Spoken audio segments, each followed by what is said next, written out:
Wer fliegen kann, braucht keine Brücken. Eine Kurzgeschichte von Coco Eberhardt. Und nun stand ich wieder auf diesem Balkon. Sonntagnacht. Eine laue Julinacht, um genau zu sein. Unter mir saßen Menschen in den Cafés und Bars und unterhielten sich, mal lauter, mal leiser. Die Lichter der Stadt gaben mir das Gefühl, nicht alleine zu sein. Wie ein Monument erstrahlte Sacré-Cœur über Montmartre.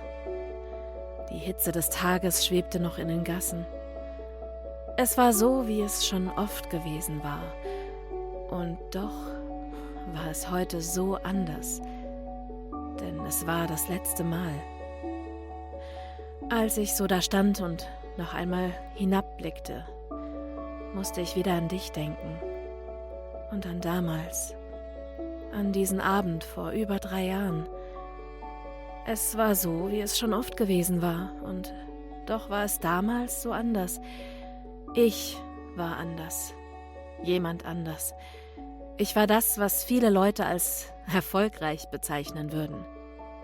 Nach meiner Ausbildung bei der Bank kletterte ich schnell die Karriereleiter hinauf. Meine Stärken waren mein Ehrgeiz, meine Zielstrebigkeit und meine Loyalität. Bald leitete ich eine kleine Filiale mit 2 Angestellten im Norden der Stadt.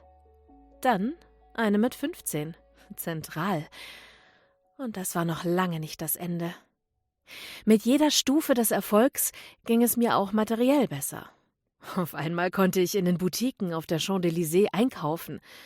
Ich legte mir ein schwarzes Sportcoupé mit Ledersitzen zu und schließlich auch dieses Appartement im Herzen Montmartres mit diesem einmaligen Blick auf Sacré-Cœur. Ich lebte damals ein Leben auf der Überholspur. Ich war eine Getriebene. Geschäftsessen, Mitarbeitergespräche, Überstunden. Und jahrelang ging das gut. Aber ich merkte zunehmend dieses seltsame Gefühl in mir, das so gar nicht zu meinem Leben passen wollte.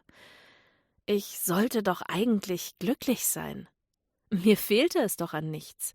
Viele Menschen beneideten mich um mein Leben.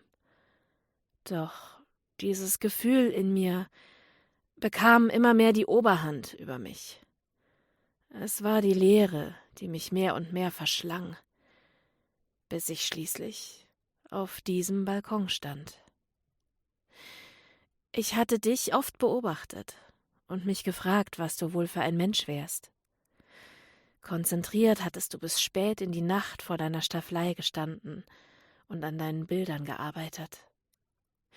Im Gegensatz zu meiner Wohnung machte deine immer einen etwas chaotischen Eindruck auf mich.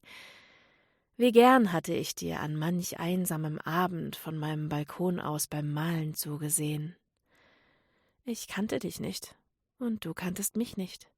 Du wohntest auf der gegenüberliegenden Straßenseite.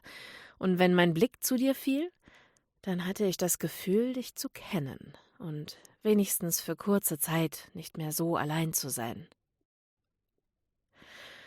Und dann kam dieser Abend vor über 3 Jahren. Es war so, wie es schon oft gewesen war, und doch war es so anders. Ich hatte keinen Blick mehr für Sacré-Cœur, nicht für die Menschen dort unten in den Cafés und Bars, und nicht für dich. Ich starrte auf die Straße unter mir. Eine leichte Brise wehte, und ich war bereit, das alles zu beenden. Die Leere hatte mich eingehüllt und gefangen.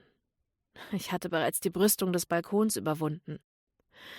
Nur meine Angst hielt mich noch zurück. Und schließlich das Klingeln an der Tür, das meine Leere durchbrach. »Tu's nicht!« hast du mich angeschrien.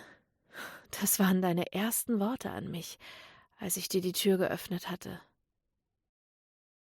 Danach nahmst du mich in den Arm, obwohl wir uns eigentlich gar nicht kannten.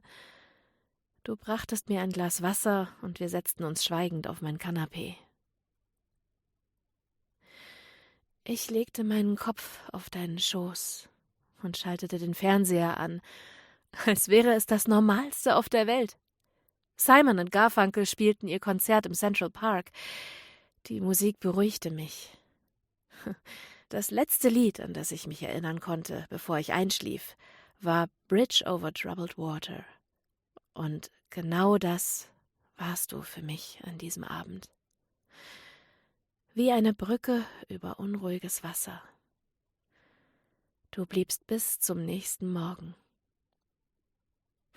Ich glaube, du hattest nicht so recht mit mir gerechnet. Und ich auch nicht so recht mit dir.